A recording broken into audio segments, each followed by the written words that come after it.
Hi folks, Gail here from Seattle Coffee Gear, and we have Chris from customer service. So hi everybody. If you've ever talked to Chris in customer service, now you got a face to put to it. Is that good? That is good. That's good. We're here to talk about the Capresso EC Pro today and tell you a little bit about the features. Let's tell the folks a little bit about it, Chris. Yeah, this is a great machine. It comes with a scoop and a tamp, along with a bottomless portafilter for those more adventurous baristas. And then it comes with a regular portafilter that has a pressurized basket. That's a double, and this one is a single. And the other thing I'd like to address on this has a stainless steel portafilter, which instead of chrome-plated brass, it gives you a little bit better, over the years, if you looked at your chrome-plated brass one, you'll get the plating will start to diminish, and the coffee residual stuff kind of gathers in here a little bit more, and it actually tastes your coffee. It changes the taste of it. So that doesn't happen with stainless. This is on really high-end commercial machines. So does that make it so you have to clean it less? Or, yeah. Okay. Yep. But if you take it out, you just wipe it with a rag. Yep. Oh, excellent. Excellent. Single boiler machine, so you can't brew and steam at the same time. But it does have a conventional steam arm here with a single hole. It does not have a panarello, so your technique is going to be important when you're steaming. That water tank is, show the folks that water tank. Yeah, this water tank is really large for this small size machine. It is 50 ounces, so you can brew and brew and brew. Yep, easy to get at too. How far do you have to lift that for the folks that have low counter cabinets? Lift it up and then take it to the side. To fully get it off? Yeah. Ooh, not even that far. Not even that far. Then you can go to the side. Great. Nice big drip tray down here we noticed. Chris was pointing this out to me. A little bit bigger than some. Kind of like that.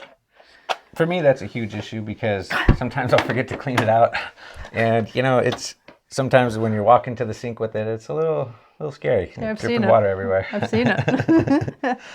So just two buttons on this, brew and steam, and over here, I mean, this is the on-off button, and then this, if you want it to be brewing, you want it to over here, it gives you the cooler temperature on the boiler, but if you want it warmer, over here, put it over to the steam side, and when the green light comes on, you're ready to steam.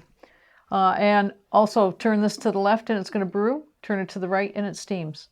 The one thing that this machine does not do, it does not produce hot water if you want to do Americano. No hot water? Nope. You'd have to have your hot water source somewhere else or run it extra time through the portafilter. So, I think that's most of the stats on this machine. You want to brew something? Let's make some coffee. What do you think? I'll do the steam, and if I've already got it up to steam temperature, so we're ready to go, and you can get the portafilter ready. You want to purge your any moisture out of here in the beginning. There'll be condensation, see? And when it turns to steam, you're good to go. See, we got about, what, 3/4 of an ounce out of there. When I was playing around with this machine earlier, I found that it produced a better cup of espresso or a better shot when you tamped it lightly than when you didn't tamp it. When I didn't tamp it, I found that it was just a really foamy shot, kind of half coffee, half foam. It still tasted good, but when I tamped it, I found that the shot quality was better. Whoop, slipped there. Oh boy, big bubbles.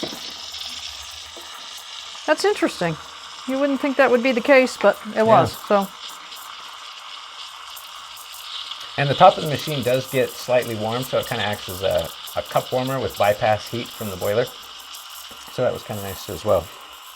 I would say the steaming on this takes a little bit longer than some machines that I've used. But once you get the technique, you're going to get good foam. It just takes a little bit longer.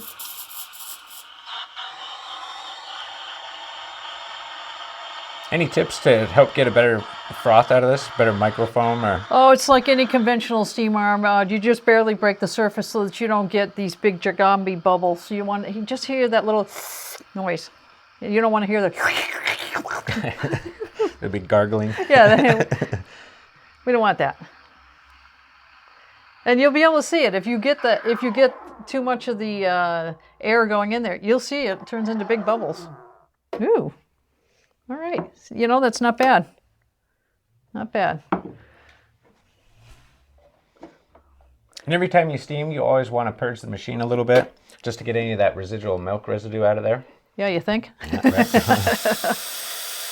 What happens if you don't do that? As the steam arm cools, it can siphon the milk that's in here up into the boiler. And once that happens, burnt milk in the boiler is hard. And the only thing you can do is replace your boiler at that point. There's no way to get rid of it.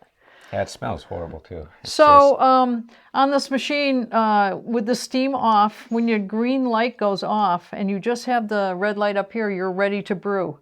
What you can do if you want to speed it up a little, you can actually turn it to brew.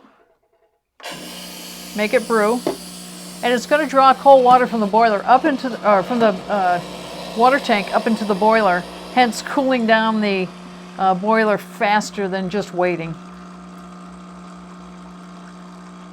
There, see, the light went out. We're ready to go. Yeah, overall, I found this machine really easy to make a decent cup of espresso with little work, especially after I practiced, seeing if it was better to tamp it or not tamp it. There we go. Whoop, sorry, on off. I don't want that. I want this. It's not going to brew. It's not going to brew. That's nice foam. That's not bad, is it? That came out really nice. Yep.